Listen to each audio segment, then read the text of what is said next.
ठीक है सर।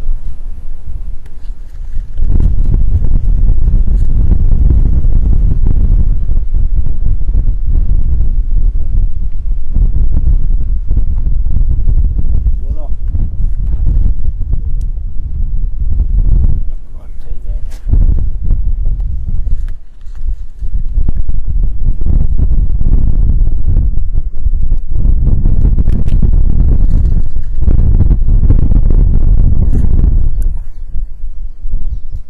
બોલો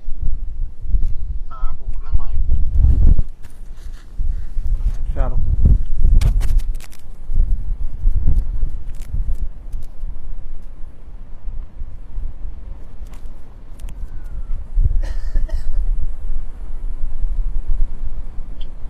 નમસ્કાર, બીએન ન્યૂઝ ગુજરાતીના ડિજિટલ પ્લેટફોર્મ પર આપ સૌનું સ્વાગત છે। આપ જે પ્રકારે અત્યારે જોઈ શકો છો એમ આ વડોદરા જિલ્લાનું બહુ ચર્ચિત બ્રિજ છે। વડોદરા જિલ્લાના પાદરા તાલુકાનો મુજપુર ગંભીરા બ્રિજ કે જેના વિશે આપણે સૌ જાણીએ છીએ। મુજપુર ગંભીરા બ્રિજ ની આ દુર્ઘટનાને હજુ દિવસો એક મહિનો પણ પૂર્ણ નથી થયો, પણ જે ઘટનાની વાત કરવા જઈ રહ્યો છું એ ઘટના છે આ ટેન્કરની। અત્યારે આપણે ઘણા સમાચારો જોયા હશે કે લટકતા ટેન્કરને કાઢવાની કામગીરી હાથ ધરવામાં આવી, પરંતુ અહીંયા આગળ શું કામગીરી ચાલી રહી છે, હકીકતમાં કોઈ કામગીરી છે કે નહીં, એ જોવા માટે અત્યારે આપણે અહીંયા આગળ આવ્યા છીએ ને જે પ્રકારે આપણે સૌ જોઈ શકીએ છીએ। કહેવાય કે ના બંદા ના બંદે કી જાત, અહીંયા આગળ કોઈ પણ વ્યક્તિ જોવા નથી મળી રહ્યું, કોઈ પણ પ્રકારની કામગીરી ચાલતી હોય તેવું સ્પષ્ટ પ્રથમ દ્રષ્ટિએ જોવા નથી મળી રહ્યું।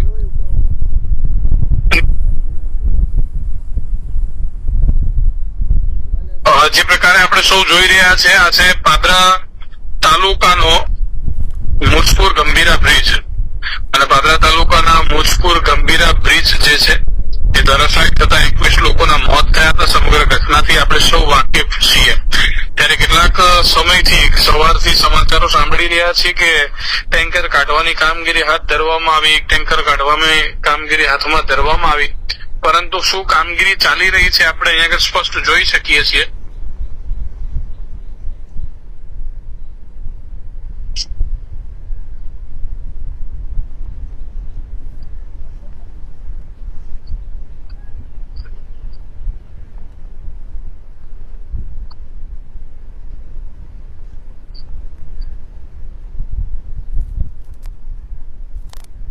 જે પ્રકારે આપણે જોઈ શકીએ છીએ મિત્રો આ છે પાદરાનો મુજપુર ગંભીરા બ્રિજ, અને મુજપુર ગંભીરા બ્રિજ પર સવારથી સમાચારો કેટલાક સોશિયલ મીડિયામાં પણ આપણે જોયા છે કે અહીંયા આગળ કોઈ પ્રકારની કામગીરી ચાલી રહી છે, પરંતુ આપણે જે પ્રકારે સ્પષ્ટ જોઈ શકીએ છીએ હાલ જોતા કોઈ કામગીરી ચાલી રહી હોય તેવું નથી જોવા મળી રહ્યું। ન કોઈ મશીનરી છે, ના કોઈ વ્યક્તિ છે, કોઈ માણસો જોવા નથી મળી રહ્યા, કોઈ પ્રકારની કામગીરી ચાલતી હોય તેવું પ્રથમ દ્રષ્ટિએ નથી જોવા મળી રહ્યું। ક્યાંક ને ક્યાંક સવારથી જે ચાલતા સમાચારો છે તેમાં પણ પ્રશ્નાર્થ અત્યારે ઉભો થઈ રહ્યો છે કે સવારના સમયે કામગીરી ચાલી રહી હતી તો તાત્કાલિક તેને બંધ કેમ કરવામાં આવી, અને શું ટેન્કર કાઢી લેવામાં આવ્યું છે એટલે બંધ કરવામાં આવી? જોકે ટેન્કર તો અહીંયા આગળ લટકતી હાલતમાં એઝ ઇટ ઇઝ એ જ પરિસ્થિતિમાં જોવા મળી રહ્યું છે, પરંતુ કેમ કોઈ કામગીરી અત્યારે નથી ચાલી રહી?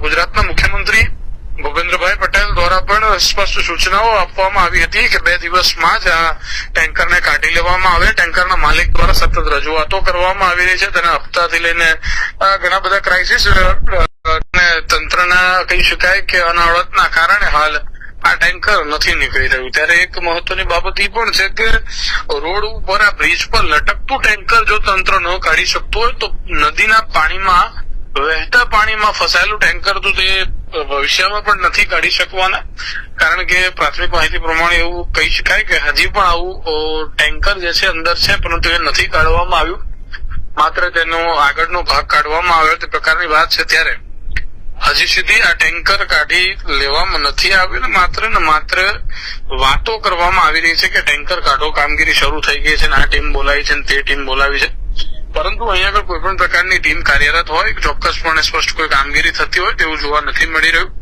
અને ક્યાંક ને ક્યાંક સમાચારો જે છે એ ખોટા હોવાના પણ અહીંયા આગળ દ્રશ્યો જોવા મળી રહ્યા છે. કારણ કે જો કામગીરી ચાલી રહી હોય તો અત્યારે લોકો ક્યાં છે, અત્યારે મશીનરી ક્યાં છે, એ ટેન્કર કાઢનારા લોકો ક્યાં છે? કારણ કે ટેન્કર હજુ અહીંયા આગળ લટકી છે અને ટેન્કર કાઢવા માટેની કોઈ જ કામગીરી અત્યારે નથી ચાલી રહી. આપણે સૌ અત્યારે બીએન ન્યૂઝ ગુજરાતીના સ્ક્રીન પર આપણે જોઈ શકીએ છીએ.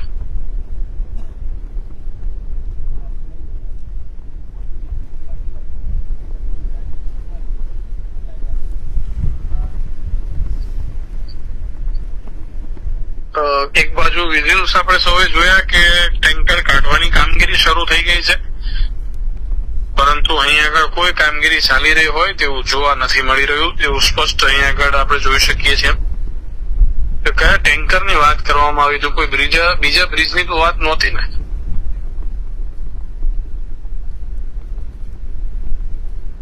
હું કેમેરા પર્સનને કહીશ કે આપને બતાવશે આ બ્રિજના ચારે તરફના દ્રશ્યો, અને તેમાં પણ જે ટેન્કરો નીચે પછડાઈ હતી ત્યાંના પણ દ્રશ્યો બતાવશે અને કેવી પરિસ્થિતિ હાલ ત્યાં છે.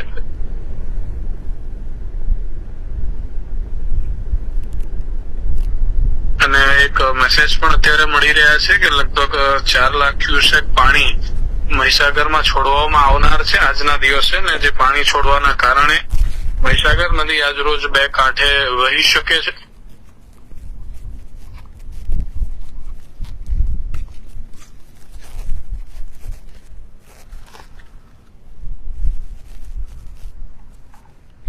લાખ ક્યુસેક પાણી જે છે આજે છોડવામાં આવશે તેવી વાત હાલ કરવામાં આવી રહી છે, પરંતુ ટેન્કર છે એને ક્યારે કાઢવામાં આવશે?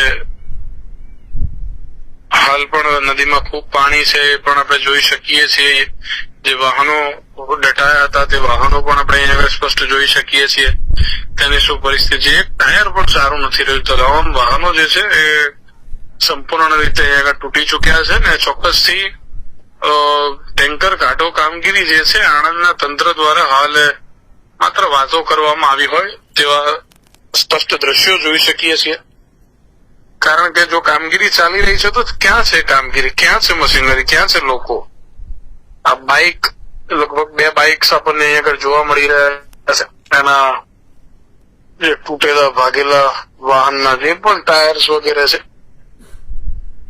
આ પ્રકારની પરિસ્થિતિ મુજપુર ગંભીરા બ્રિજ પર થઈ છે, ને જેને લઈને લોકો રોષે પણ ભરાયા હતા. પરંતુ ઉલ્લેખનીય બાબત એ છે કે પ્રજા બહુ જલ્દી ભૂલવાની આદત રાખે છે, ને આ બધું પણ પ્રજા ખૂબ જલ્દી ભૂલી જશે. આ એક જ રોડ છે, આ એ જ બ્રિજ છે કે જ્યાં હજારો લોકો આવતા હતા, ત્યાં હજારો લોકો ટોળા કરતા હતા. અત્યારે કોઈ જોવા નથી મળી રહ્યું, કારણ કે લોકોને એક એન્ટરટેનમેન્ટ જોઈતું હોય છે, એક વિષય જોઈતો હોય છે, એક સમય પસાર કરવા માટે, ટાઈમપાસ કરવા માટેની એક કોઈ પણ વિષય પ્રજાને જોઈતો હોય છે. જે વિષય મળી જાય ને થોડા સમય ટાઈમપાસ કર્યા પછી પ્રજા પણ પોતાના કામે લાગી જાય છે, ને ત્યારબાદ ભોગવવાનું, વેઠવાનું, સહન કરવાનું જો કોઈને થતું હોય તો તે ભોગ બનેલા પરિવારો છે તે લોકોને જયારે પણ આ દિવસો આવશે, જયારે પણ બ્રિજ જોશે, ત્યારે તેમનો પોતાનો દીકરો, દીકરી, મા, બહેન, બધા પિતા, ભાઈ બધા યાદ આવવાના છે. પરંતુ લોકો ચોક્કસથી બધું ભૂલી જાય છે. 4 મહિના પછી ચૂંટણી આવી રહી છે.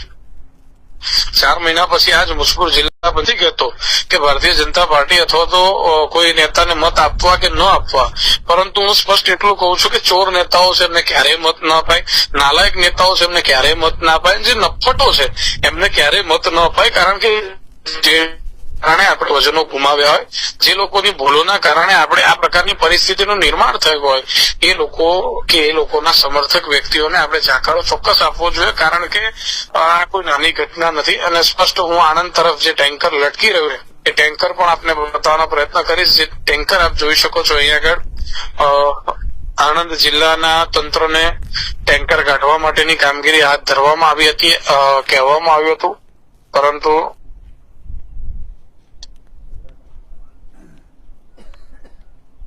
કોઈ કામગીરી અત્યારે અહીંયા આગળ નથી ચાલી રહી. બડી બડી બાતે ઓર ગધે કી લાતે કહેવત આગળ ફિટ થાય છે. કેમેરા પર્સન ને કહીશ કે આગળ સ્ટેબલ રાખીને લોકોને બતાવે કે દૂર દૂર સુધી કોઈ નથી, ને શક્ય હોય એટલું ઝૂમ કરે કે જ્યાંથી લોકોને ખબર પડે કે દૂર દૂર સુધી કોણ જોવા મળી રહ્યું છે.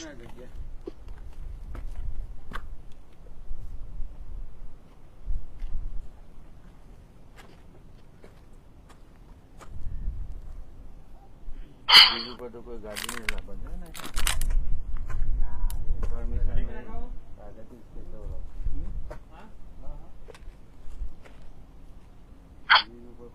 આપણે સૌ જોઈ શકીએ છીએ મિત્રો, એક કાર છે તે પણ રિટર્ન યુટર્ન લઈ રહી છે.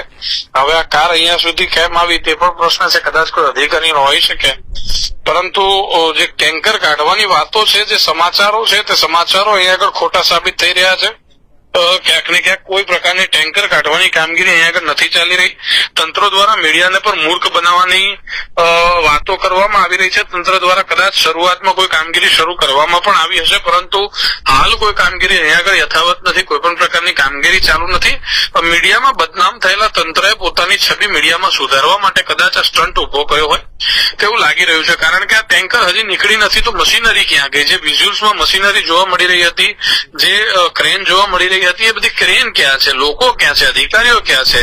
કયા પ્રકારની કામગીરી ચાલી રહી છે? અહીંયા આગળ શું કામગીરી ચાલી રહી છે આપણે સ્પષ્ટ અહીંયા આગળ જોઈ શકીએ છીએ.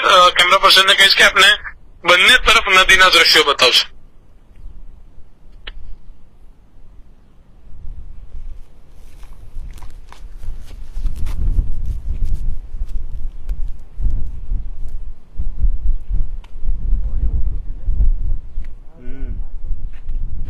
ઝાડ ઉપર વાળ્યા કઈ ઓછું વધતું એવું ના હોય. અરે એવું અરે ચોમાસા આવે ને એટલે વધારે 1 કલાક પહેલા આપણે સૌએ જોયું કે અહીંયા આગળ લોકો હતા કે જે ટેન્કર ઉતારવાની કામગીરી કરતા હતા, તે કલાકમાં જ ગાયબ થઈ ગયા છે. 1 જ કલાકમાં લોકો કઈ જતા રહ્યા છે, કઈ જગ્યાએ ગયા છે, તે ખૂબ મોટો પ્રશ્ન છે. કામગીરી ચાલી રહી હતી, એ કામગીરી કેમ બંધ કરવામાં આવી? હાલ અસમંજસ છે કે કામગીરી કયા આધારે શરૂ કરવામાં આવી અને કઈ રીતે બંધ કરી દેવામાં આવી. સ્પષ્ટ આપણે જોઈ શકીએ છીએ કે આણંદના તંત્રની ગંભીર બેદરકારી છે.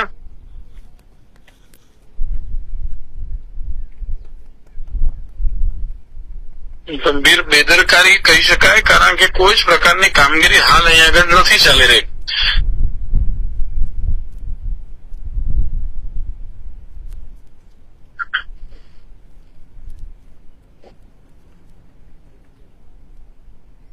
એક રવિ રાજપૂત કરીને છે, અને એક રવિ રાજપૂત અત્યારે કોમેન્ટ એવી કરી રહ્યા છે કે મીડિયા નવરી પડી જાય એટલે ચાલુ કરી દે. અને રવિ રાજપૂત નું કહેવું એવું છે કે તારે ચૂંટણી લડવી છે. તારા જે આકાઓ, તારા જે બાપાઓ ભાઈ જે ચૂંટણી લડ્યા છે ને, એમની સાથે વાત કર અને ચોક્કસ કોઈ પણની પોસ્ટમાં કે લાઈવ ચાલતું એમાં કોમેન્ટ કરવાની હોય ને ત્યારે ભાન રાખવાનું કે આપણે શું કોમેન્ટ કરી રહ્યા છે. અને ભગતડાઓ મિત્રો ઘણી વખત આવી જતા હોય છે આપણા લાઈવ કે હમણાં, કેમ કે એમનાથી વેઠાતું નથી. એમના લોકો દ્વારા, એમના પિતાઓ દ્વારા જે પ્રકારે આ બ્રિજ તોડી પાડવામાં આવ્યો છે ને, જેને લઈને લોકોના જીવ ગયા છે, ત્યારે આલોચના જે લોકો કરતા હોય કે લોકો જે સાચું કહેતા હોય વેઠાતું નથી એમનાથી. અને કોઈ દાડો કોઈના માટે કઈ કામ કર્યું હોય તો ખબર પડે. એટલે આ ફરી વખત આ ભાઈની કોમેન્ટ જોઈ, ચૂંટણી હવે જે ચોરો ચૂંટણી લડ્યા છે એ લોકોના કારણે લોકો મરી જાય છે આપણે જાણીએ છીએ. એટલે આ બધી વાતો ભાઈ કોમેન્ટમાં તું ના કરે તો સારું છે. બાકી 9624292504 ફરી બોલું છું, 96242925 મારો નંબર છે, લખી લેજે 9624292504. આ નંબર પર હમણાં જ ફોન કરજે, એટલે તને જે બી તારા જે કોમેન્ટ કરવાની બહુ ઈચ્છાઓ થાય છે એ ઈચ્છાઓ અત્યારે જ પૂરી કરી દઈશું. મિત્રો જે પ્રકારે આપણે વાત કરવામાં આવે તો અત્યારે આપણે જોઈ શકીએ છીએ એમ કે મુજપુર ગંભીરા બ્રિજ છે, અને મુજપુર ગંભીરા બ્રિજ પર સામેની તરફ જે કામગીરી કરવામાં આવી રહી હતી એ કામગીરી હતી ટેન્કર હટાવવાની. પરંતુ એ ટેન્કર હટાવવાની કામગીરી 1 જ કલાકમાં બંધ કરી દેવામાં આવી છે. અને એક ટેન્કર અત્યારે ત્યાં લટકતી જ છે. અને આ રવિ રાજપૂત નું એવું કહેવું છે કે ટેન્કર તું કાઢી લે. તો રવિ રાજપૂત તને સમજણ ના પડતું હોય ને ભાઈ, તો તને ખબર પાડું કે આ પુલ જે છે, આ બ્રિજ જે છે એ નેતાઓના અને જવાબદાર અધિકારીઓના પાપે તૂટ્યો છે. અને આમાં સરકારની જવાબદારી હોય, બંધારણ આમાં વાંચવું પડે, ભણવું પડે, સમજવું પડે, ત્યારે ખબર પડે કે આ ટેન્કર કાઢવાની જવાબદારી કોની છે. એટલે આડેધડ ભસ નહીં કરવાનું, કારણ કે એક કહેવત છે કે હાથી ચાલતો હોય ને તો તારે જેવા કૂતરા બધા બહુ ભસતા હોય. એટલે ભસવાનું લિમિટમાં રાખવાનું. કેમ કે બીએન ન્યૂઝ ગુજરાતીનું પેજ તું જો, અંદર આવ, આ લાઈવ જો અને કોમેન્ટ કર, તને એવું કોઈ આમંત્રણ નહોતું આપ્યું.